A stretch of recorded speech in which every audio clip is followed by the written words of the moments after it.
নমস্কার বন্ধুরা, আপনাদের সবাইকে স্বাগতম জানাই। আজকের ভিডিওটা শুরু করছি একটা প্রশ্ন দিয়ে।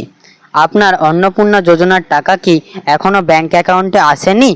আপনি কি বারবার ব্যাংকে গিয়ে খোঁজ নিচ্ছেন বা মোবাইল খুলে বারবার ব্যালেন্স চেক করছেন আর ভাবছেন সবারই টাকা এসে গেছে কিন্তু আপনার কেন এলো না?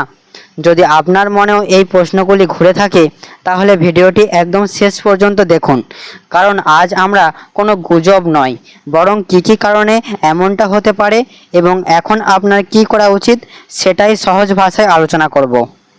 আপনি ভাবছেন তাহলে অনেকের টাকা ঢুকে গেছে কিন্তু আপনার কেন এখনও এলো না? বন্ধুরা, এই মুহূর্তে সোশ্যাল মিডিয়ায় নানা ধরনের খবর ছড়িয়ে পড়েছে। কেউ বলছে সবার টাকা এসে গেছে, আবার কেউ বলছে এখনও কিছুই আসেনি। আসলে সরকারি প্রকল্পের সকল আবেদনকারীর টাকা একই দিনে জমা পড়বে এমনটা সবসময় হয় না। অনেক সময় ধাপে ধাপে টাকা পাঠানো হয়। তাই আপনার পরিচিতি কারো টাকা আগে এলে আপনার টাকা কিছুদিন পরে আসতে পারে। তাই প্রথমেই আতঙ্কিত হয়ে যাবেন না। এবার বলি কি কারণে আপনার ব্যাংক অ্যাকাউন্টে টাকা আসতে দেরি হতে পারে। ধরুন আপনার আবেদনপত্র এখনও যাচাই সম্পূর্ণ হয়নি, অথবা আপনার ব্যাংক অ্যাকাউন্টের তথ্য এখনও মিলিয়ে দেখা হচ্ছে, সেক্ষেত্রেও টাকা আসতে কিছুটা সময় লাগতে পারে। তবে এখন আপনার কি করা উচিত?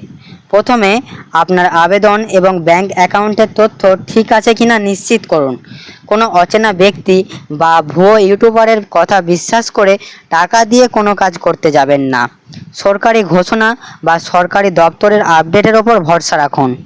আর একটা গুরুত্বপূর্ণ অনুরোধ, বন্ধুরা, আজকাল অনেকেই শুধু ভিউ পাওয়ার জন্য আজকে রাতেই টাকা ঢুকে যাবে, সবার টাকা ঢুকে গেছে, এই শেষ সুযোগ, এই ধরনের শিরোনাম ব্যবহার করেন, কিন্তু সব খবরই সত্যি নয়। তাই যাচাই করা তথ্যের উপর বিশ্বাস করুন।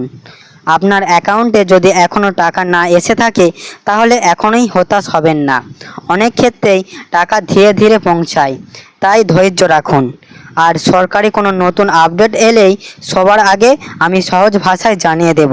আর এমন আপডেট পেতে একটি লাইক দিয়ে চ্যানেলটি সাবস্ক্রাইব করে রাখুন এবং কমেন্টে জানাবেন আপনার টাকা কি এসেছে নাকি এখনও অপেক্ষা করছেন।